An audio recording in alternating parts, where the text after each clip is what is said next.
Advocate Sunil Kumar ने दौलत नगर के गरीब लोगों को, यानी जिनके घर रेलवे लाइन पर आते हैं, उनको दिखाया कानून का सही रास्ता और उनको उनके मौलिक अधिकारों से भी अवगत कराया और उन्हें शांति से किसी भी कानून को न तोड़ते हुए न्यायपालिका पर भरोसा रखने का रास्ता भी दिखाया। साथ ही साथ उनसे अपील की कि संविधान में उनके सारे अधिकार सुरक्षित है। अगर वो सही मार्ग से जाएंगे तो उनको उनके अधिकार पूरे तरीके से मिल पाएंगे। इतना ही नहीं, सुनील कुमार ने न्यायपालिका पर भरोसा और न्यायपालिका के मार्ग से ही अपनी लड़ाई लड़ने को सभी दौलत नगर के रहवासियों को प्रेरित भी किया। इस रिपोर्ट को देखिए। नमस्कार, मैं advocate Sunil Kumar, founder of Daksh Nagrik foundation and advocate practising in Bombay high court and supreme court of India.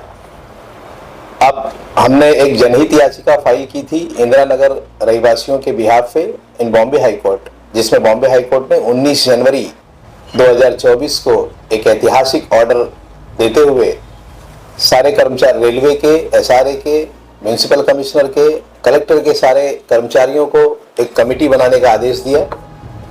उस ऑर्डर के पश्चात आज मुझे फिर से एक प्रोग्राम में बुलाया गया, जहां पे जाने के बाद मुझे मालूम पड़ा कि ये लोग भी रेलवे की पटरियों पे इनके भी घर हैं और ये लोग दौलत नगर के समूह में रहते हैं।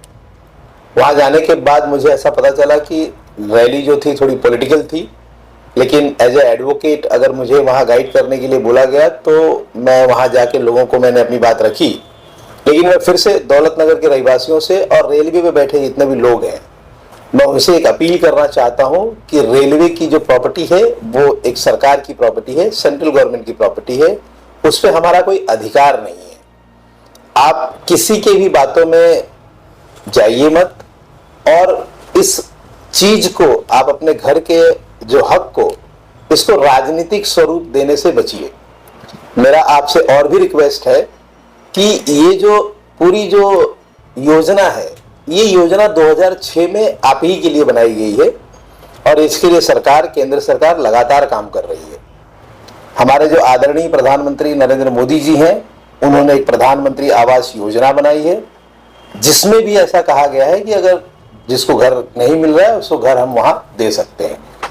इन सब चीजों को मद्देनजर रखते हुए ही हमारी महाराष्ट्र के सर्वोच्च न्यायालय ने इस बात को गंभीरता से लिया है और मैटर जो है, जो केस है, वो कोर्ट के अधीन है और इसमें आगे और भी डेवलपमेंट होने वाले हैं।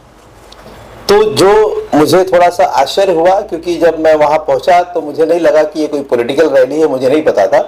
लेकिन फिर भी जाने के बाद मुझे ऐसा लगा कि आप लोग जो, जिनको आप संवैधानिक देश में रहते हो, लोकतांत्रिक देश में रहते हो, न्यायपालिका सबसे ऊपर है और न्यायपालिका पे भरोसा रखिए।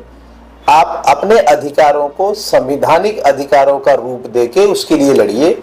उसके लिए कोई मोर्चा, कोई रैली करने से और सामाजिक व्यवस्था और कानूनी व्यवस्था बिगाड़ने से आपको कोई लाभ नहीं होने वाला है। इसलिए as a advocate and as a social worker मैं बहुत सारे लोगों के लिए काम करता हूं और बहुत सारे लोगों को लीगली हेल्प करता हूं। तो मेरा आपसे अपील है कि आप, अगर आपको जरूरत है और अगर आपको लगे तो मैं आपके लिए लड़ने के लिए तैयार हूं। तो मेरा आप सबसे हाथ जोड़ के रिक्वेस्ट ये है कि आप अपने घर के लिए लड़िए। आप उस घर के लड़ाई को राजनीतिक स्वरूप मत दीजिए, क्योंकि आपका जो अधिकार है वो हमारे भारतीय संविधान में, जो विश्व का सर्वश्रेष्ठ संविधान है, उसमें सुरक्षित है। और आपके लिए हमारे देश की न्यायपालिका, जो लोकतंत्र में सर्वश्रेष्ठ मानी जाती है, वो न्यायपालिका पे भरोसा रखिए और आप अपने अधिकारों के लिए अपने न्यायपालिका के पास जाइए, वहां अपने आप को रखिए, अपने प्रस्तावों को रखिए। और जिस तरह से इंदिरा नगर की जनहित याचिका पे विचार किया गया और उसमें एक ऐतिहासिक निर्देश दिया गया, तो निर्देश आपको भी मिल सकता है। इसके लिए आपको कोई रैली, कोई मार्च और कोई भी सामाजिक व्यवस्था बिगाड़ने की कोई आवश्यकता नहीं है। इसके लिए आपको एक सिर्फ सीधा सीधा मार्ग लेना है और उसके लिए आपको अपने अधिकारों को न्यायपालिका तक ले जाना है और मुझे पूरा विश्वास है, क्योंकि मैं उसी न्यायपालिका में रोज जाता हूं, मुझे उस पर पूरा विश्वास है कि जैसे बॉम्बे हाई कोर्ट ने इंदिरा नगर के रहवासियों के लिए संज्ञान लेते हुए जो आदेश पारित किया है, वैसा ही कुछ व्यवस्था या वैसी ही कुछ आदेश आपको भी मिलेंगे।